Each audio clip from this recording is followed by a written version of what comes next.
Welcome to a special edition of Georgia Box Office. Today we're here with food stylist, food historian, and celebrity chef, Elizabeth Grove. As part of our interview, we're going to be prepping a cream cheese loaf. So Elizabeth, tell us all about it. There is amazing food that comes from the 50s. It's disgusting visually, but amazing when you read the recipes. I think one of the craziest dishes out there is the cream cheese loaf. I like putting 4 different layers because it's so nasty. And usually in the 50s, they would have a whole loaf and you'd cut it twice, and in between each section, you would put the layers. It's harder to come by today. So we're gonna white trash it up a bit, and we're gonna use some sliced bread. Yes. We're gonna get started, and we're gonna have to do a quick toast first, because in the 50s, we all drank at home. You know you did. During the day. You know you did. What we're gonna do is we are going to take our loaves, do 1, 2, and 3. Okay. All right, for our wonderful cheese loaf, we have 4 amazing, count them, 4 amazing centers. All right. Number 1, we have a gorgeous watercress and cream cheese spread. That is our layer 1. Layer 2, we have a fantastic pimento cheese, a southern favorite. For our 3rd spread, we have a beautiful curried egg, of course, with its own cream cheese additive. And we have our roadkill, aka Spam and Relish spread. All right, so what are we gonna do first? All right, in the 50s, they always mopped a little bit of butter, and the butter prevented the moisture from each layer soaking up the bread. So it acted as kind of like a parchment paper. Okay. So now that we put our first layer of butter, let's do Spam, because it's the heaviest. All right. So I'm gonna help you out. All righty. And yummy. Did you know how much did a loaf of bread cost in 1950? Well, I remember an episode of I Love Lucy, and she got a loaf of bread for 5 cents, I believe. I think it was 13 cents. 13 cents. 13 cents. That's still a lot better than today. A lot better. All right, so we have our first layer. So we do the second layer. We do a 1er, a 2er, and a 3er. All right, so we do our butter. We will do the pimento cheese. All righty. What 50s area dishes have you had to make on set?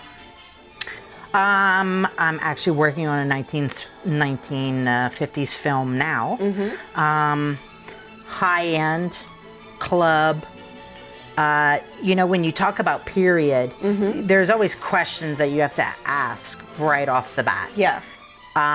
Poor or rich, white or black, because all of that makes a difference in what the food looks like and the way that it's styled. And you know, certain periods you ask, who's cooking? Is it an immigrant? Is it a slave?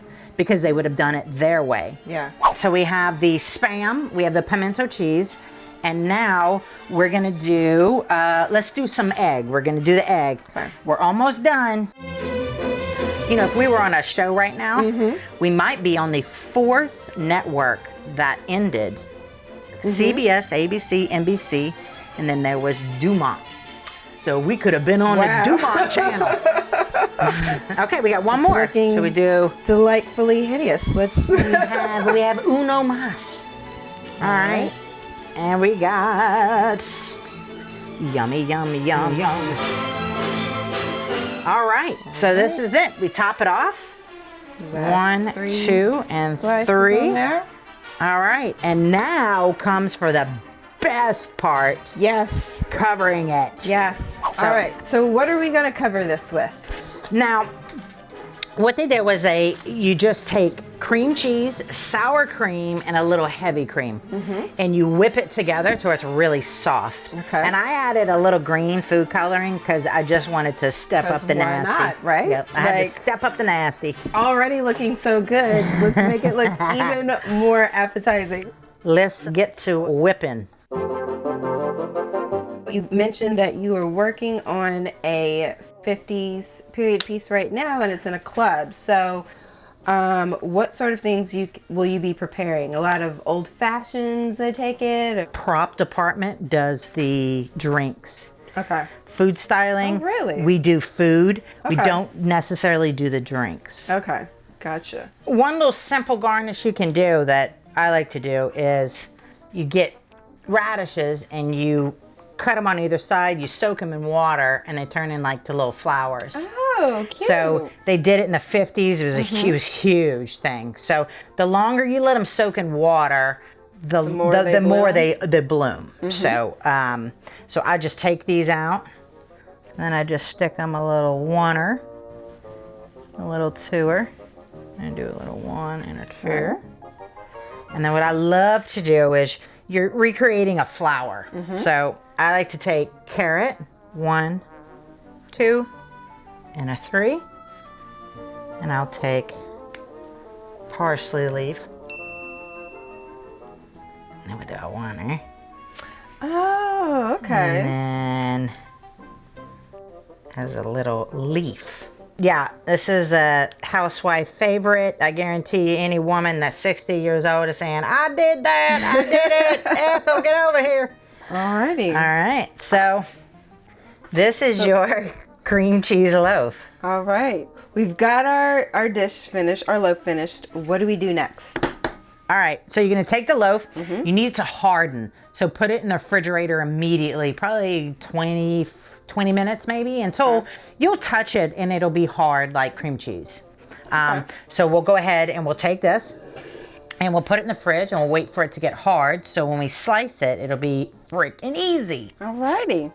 And with the magic of TV, just kidding. We gotta wait. So while we wait for our cream cheese loaf to harden, Elizabeth, what started your love affair with food? I didn't even think I was going to be in culinary. Really? Yep, I wanted to be a rodeo clown. Wow. Yep, yeah. Okay, I why? wanted to stare death in the face. Yeah, then I could not run the bull. That involved running and exercising. And I was like, let's rethink this. Gotcha. I was in craft service. I started a craft service company. I had gone to culinary school, gotten in production catering. Wasn't quite happy. I felt like I was feeding cattle, Gotcha. not more of the beauty and the art of things. Started, actually my wife said, what about food styling? And I'm like, what's that? Really? Yes. She told you about it? Yeah. And then I looked it up and I found an event that had a food stylist that was speaking. And I went down there and paid $150 just to speak to this woman. And she gave me one name. And then I went and worked with that one person for 7 years and then started my own company after that. Wow. Yeah. So what was your first job as a food stylist? Sam Club's commercial maybe. Okay. Yeah, I worked a little bit and then all of a sudden got Revenge and Goldberg's, and I was working under another food stylist. I want to make that clear because she will sue my ass. A food stylist works what's written in the script. Yeah. We don't feed cast and crew. We do what's in the script. So if there is a food gag or something explodes, that's what a food stylist does, because we manipulate food, we control it before, during, and after. So food stylists have to pay attention to detail, and it's more than just the Food Network and making pretty food and presentable. You really have to you got to know your background too, like the research, like who is it for, and everything that you were talking about. Yeah, you have to know, especially when you're doing period, you have to know what things look like and why. Yeah. If we have a garnish, if it's a celery and carrot, in the 50s, it's garnished differently than it would be today. Yeah. And you have to know that. The same way as wardrobe and hair would know that you would never put a certain hairstyle or dress that was out of date, because you could tell.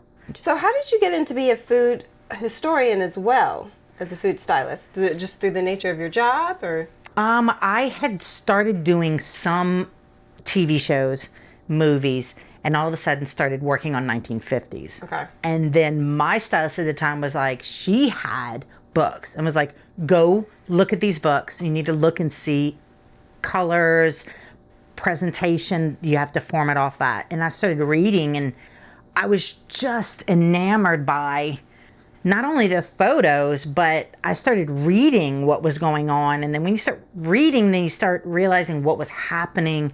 So I'm a storyteller. I love stories, even if shocking. I love stories, and food history is a bunch of stories. Yeah.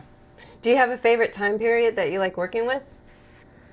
Oh man, I love the 40s. I love the 50s. I love the 20s. I will get my chance to do Renaissance time soon. Ooh. So yeah, when you start going back that far, I'm excited for you.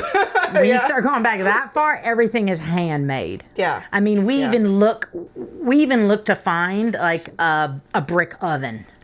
Wow. Because bread rises differently, it browns differently. All of that is affected. Wow. So it's kind of not quite, but you can compare it to a food scientist, like a little bit. Yeah. Yes. And speaking of working on period pieces, you've also worked on the reboot miniseries for Roots, correct? Yes, that was about 2-3 years ago. How was that experience? That got me into food history. I started reading. I did so much research on Kunta and his travels, and then looking at the regions where Roots took place. Yeah. And then I had to do so much in-depth research. It actually changed who I was.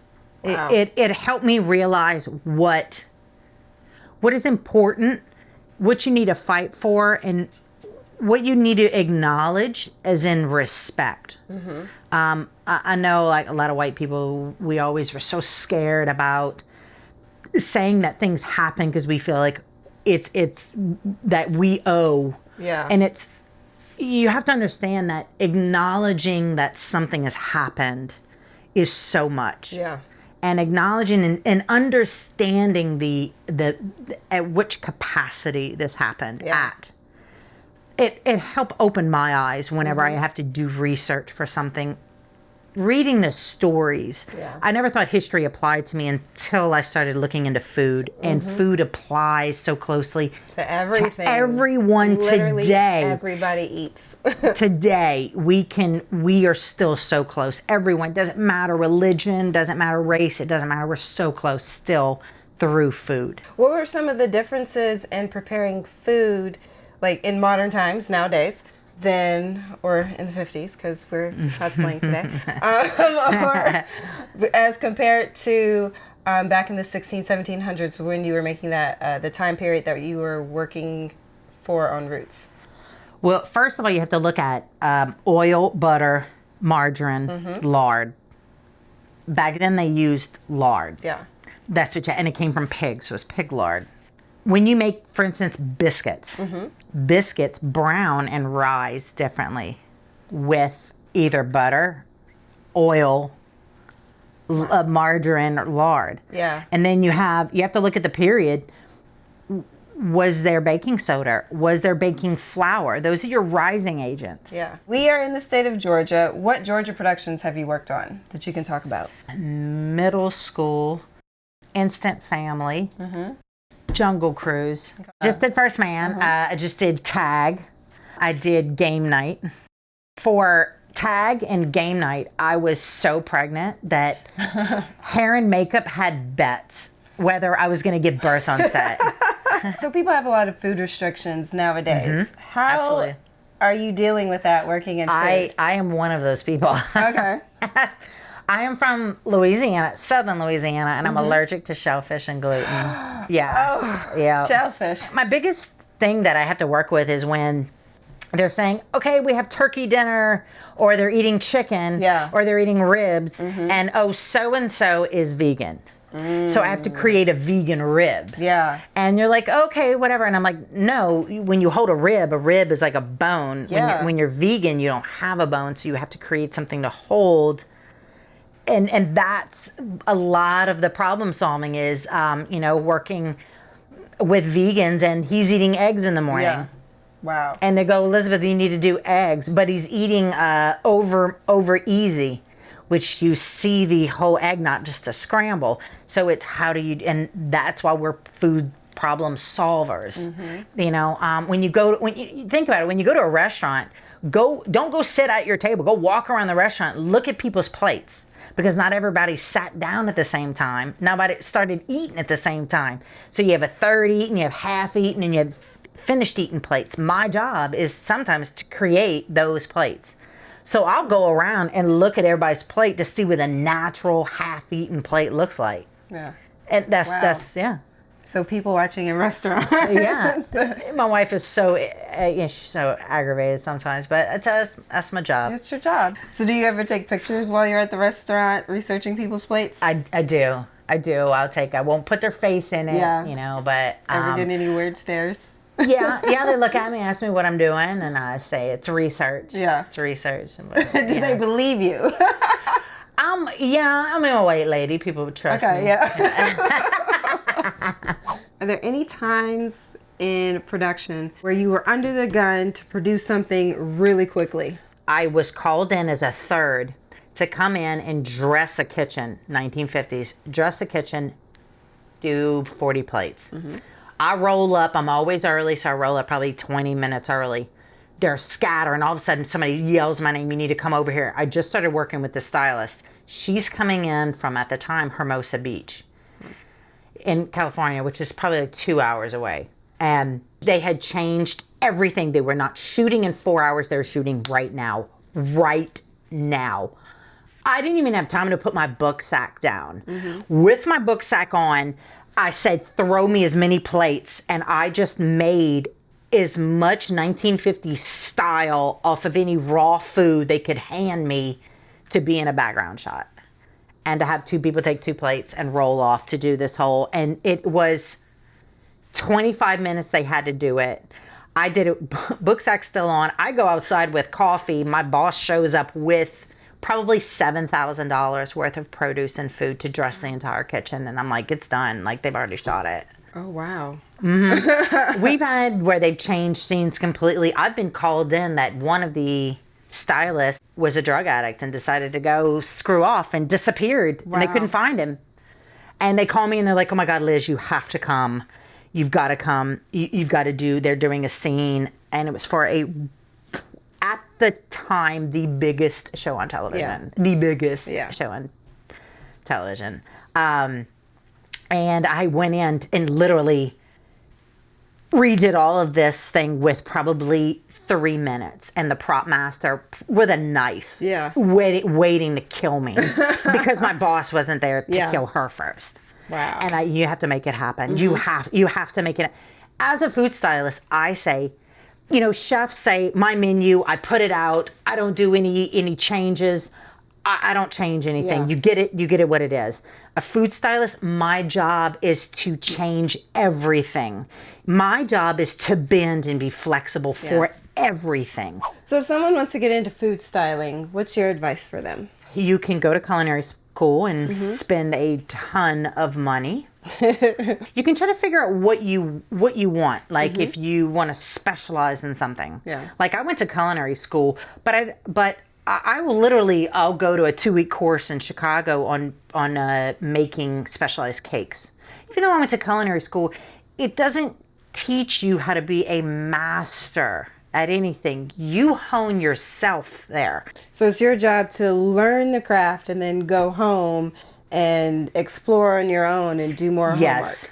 So what is some of the weirdest things you've had to make for set? A lot of your steaks that aren't steak. Really? Are mushroom. Really? It's pressed mushroom. A lot of your background food is just a bunch of stuff mixed with cream cheese piped on bread and crackers. I mean, it's illusion. It's the illusion. If we're pulling a gun out of a cake, you know, it's how does he know when he reaches in? How does he know where the clicker is? So he has to know on the T that comes up, when the T is here, in the middle of that T is where your click trigger is. Okay. So he knows when he digs in the cake, he always places his finger in the T. Okay. To grab the gun and come out with it. And like how many cakes do you have to have prepared just for that one scene? 10. Ooh. 10, 12. Yeah. And you're looking at $3,000. Easy. Yeah. Because it's a science. Yeah. And I charge the most for period and for vegan or things like they're eating steak, they're eating chicken, and she's vegan because it is. You have to match not only the look but the color. You know. Yeah. And I have actually achieved that. I achieved the vegan chicken. I'm very proud of. How did you do that? Well, what I did was I knew that you had to have something to hold. Yeah. That you got to have a bone. you have to have a bone. So what I did was I literally contacted a bunch of places, and it's not Halloween yet. And I am looking for a skeleton, a plastic skeleton. So I found a skeleton, and I took the rib panel and I cracked the ribs in half. And where I cracked it, I took 4 different types of seitan and jackfruit, mixed with 3 different types of barbecue sauces. And I took that rib and I made that thing right on the top, and then I spread some, and then I torched it. Yeah. Yep. And I baked it, torched it, and vegan chicken drumstick. yeah. And it worked out. It worked out very well. The thing about a food stylist is you have to think outside of the box. Like, what would be insane to think about mixing, and that's why. Like in culinary school, they teach you the line is here, and don't ever go away from the line. The line, and in food styling, it's go outside of the box. You break out of the line, you go as far left and far right, and it's what you come up with. And that's why every food stylist is different, is because it's up to the person to solve those problems. There is no class you take for food styling. Yeah, you can take a class on culinary, but it has nothing to do with food styling. As a chef, when you're a food stylist, you have to understand, and you've got to understand, is that it is not about you. It's not about me. Yeah. If I have to make a dish and the script wrote for a poor woman that didn't know what she was doing and makes a dish that's ugly, I'm not going to make the dish pretty because I can't do that. It's not about me. And plus, my job is to make the prop master's life easy. So I don't want to be any burden to any prop master. I get my shit. I'm on time. I'm early. I'm over-planned. Because when I make his life easy and he doesn't have to think of me and he doesn't have to worry, I got another job after this. Yeah. And I always say integrity, character, and you're early. Let me tell you, and you'll get a job. Food stylists also do the big hanging bodies of meat. Yes. In like freezers and stuff. You guys do that too. Uh-huh. Where do you even get something like that? Or do you have to make it? Well, what they'll do is, first of all, you have to understand, is an animal rights activist going to call production and say, how dare you waste that meat? So what they'll do is, say if you're in a room, right, and he's walking by 3 things hanging and punches one. Those 3 will be real. Everything else in there is fake. Because the illusion, as long as I show you that this one is real, he's punched this one, it's real. When I look over in the frame and I see the others, I'm already thinking those are all real. You're just assuming, yeah. Yeah.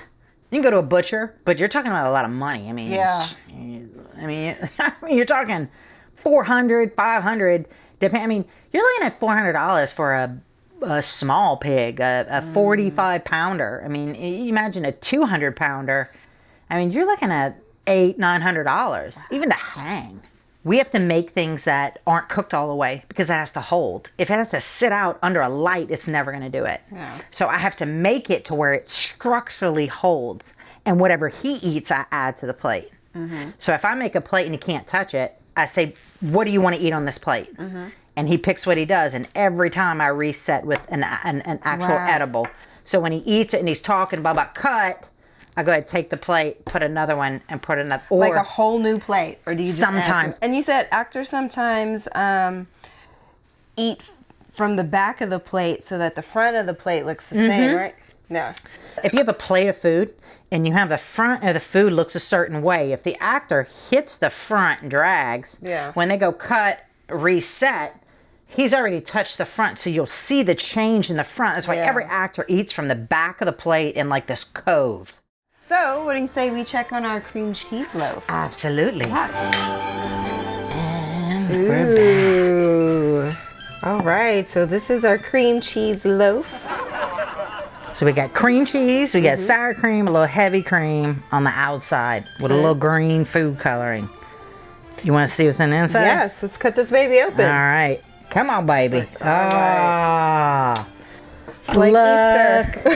It's like Easter with a bit of Yes. heaven. And a touch of vomit. There's your plate. Thank you very much. All right. And all right. We got the second big slice. Oh my God. All right. Now this is 1950s at its best. Let's take a bite, Good. shall we? All right. Oh, let's get in there. Get in there. Try from safe layer. What do you think there? It's like all the emotions made into colors. Actually, the Spam relish isn't that bad. Or not. It's not. It's way better than I thought it was going to be. And the pimento cheese, you know, like, it's like cheese and meat go together, so that part isn't as weird as it looks. Yeah, it's like Christmas with one drunk uncle. Yep. Yeah. I'm very surprised. I thoroughly expected to be disgusted, and I'm not. It's not bad. Like, huh? it's okay, yeah. It's You know, wouldn't have it all the time, but in a pinch, I'm starving, and there's nothing else. Maybe, a strong maybe, they were on a little something. I'm feeling proud. I'm feeling proud. I don't know about you, but Yeah. I think a hoorah. Yes. Cheers.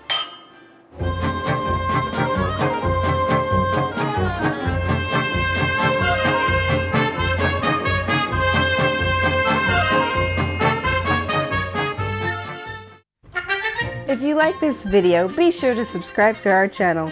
And don't forget to follow us on Facebook and Instagram.